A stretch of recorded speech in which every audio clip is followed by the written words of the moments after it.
سلام دوستان عزیز، امشب ما میخواستیم بخوابیم، یه چند تا مزاحم داشتیم نذاشتن بخوابیم. مزاحمان هم اینا هستن، نگاه کنید. این پیشی تازه به دنیا آمده، مادرش هم اونجا وایساده. حالا فقط چشاش معلوم شدن، برقانه رفت قایم شد. 2 تا پیشی برام دنیا آورده.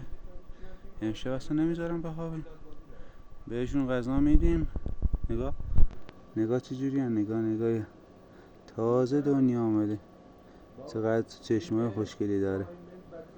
وای وای، به نظرتون اسمشو چی بذارم؟ تو کامنت ها بهم بگید اسمشو چی بذارم. نمیدونم بزرگش کنم یا بدمش به مادرش. حتی مادرش هم اینجاست، نگاه کنید. ولی اینا بزرگ بشن جوجه های ما رو میبرن. مادرش خیلی از جوجه همونو برد. نمیدونم اینم به سرپرستی قبولش کنیم یا میذارمش همینجا مامانش بیاد ببردش.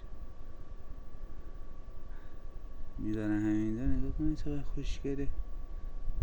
بودی کش پش پش پش چه خوشگله. آخه